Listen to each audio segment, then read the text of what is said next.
Hi, welcome to my Cymbidium Entifolium update. This month marks the 1 year anniversary of this plant in my home, so I thought I'd give you an update on what's going on. So as you can see, there are flowers, so I guess that's part success. There are only 3 flowers, but they're kind of lovely. And I'll show them in greater detail, but first I'm going to give you a recap on the plant. I bought this plant last year in August, and for 6 months almost, it did almost nothing. But in March of this year, it started growing this pseudobulb. And when I saw that it was active again, I repotted it in fresh orchiata and sponge rock, and I kind of waited to see what happened. In the repotting, the plant split. Maybe that's what they do in nature when they get big enough. I don't think there's 2 plants in here. I think it just kind of fell apart. So in 6 months, this is all the pseudobulb grew, but that's what they do. That's what they do. They take 2 full years for the pseudobulbs to mature, and I didn't know that until recently. So my education on Asian Cymbidiums continue.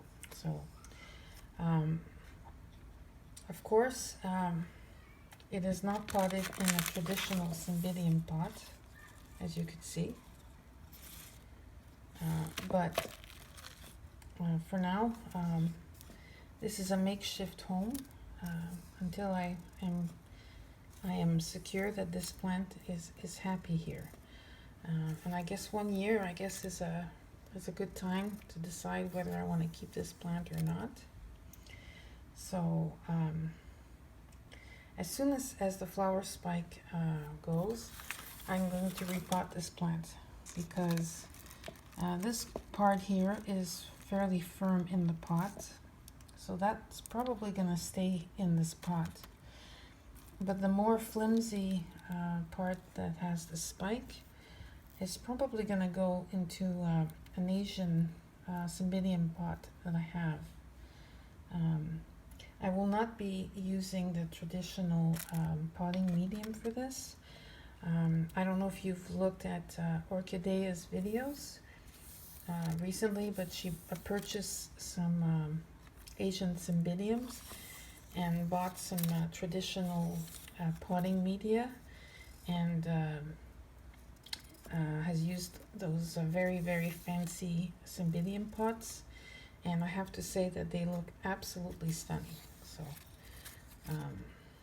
yeah, it's pretty much what you make of it with these plants. But at this point, I'm still on the fence with these plants. I'm not exactly sure if I really like these. Don't hate them, I'm just not sure yet how I feel about them. The spike that came out started probably a month ago, maybe even less. It grew so fast. At first I thought it was a pseudobulb, but then the tip was kind of like transparent, and I knew it was a spike, and it grew so fast. So the flowers are very beautiful. As you can see, the lip is kind of curled. Focus. Turn. Yeah, so the lip is curled.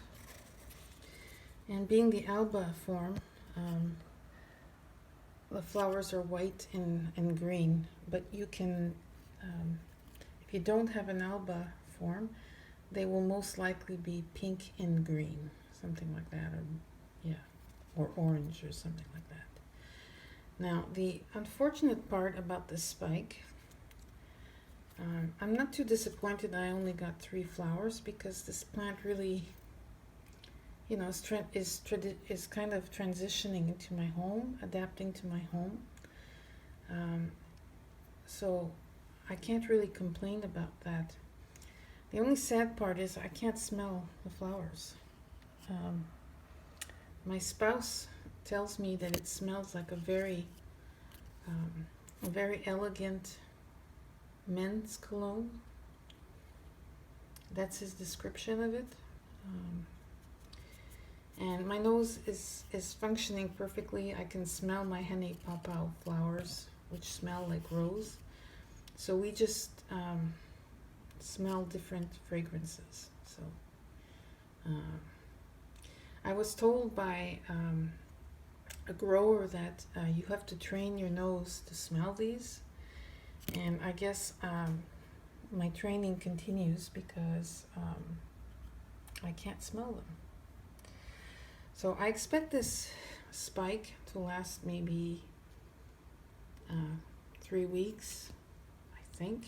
I don't know. I don't know how long these are supposed to last. Yeah.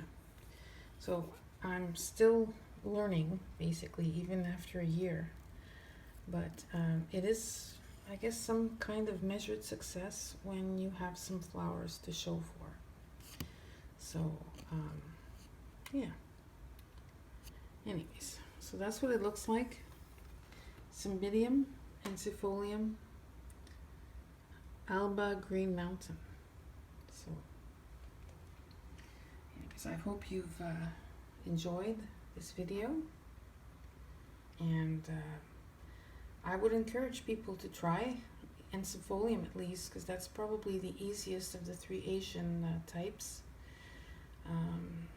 The others require some kind of cooling. This one does not, in order to induce a flower spike. So I guess this is the one you would try first. So thank you for watching, and happy growing.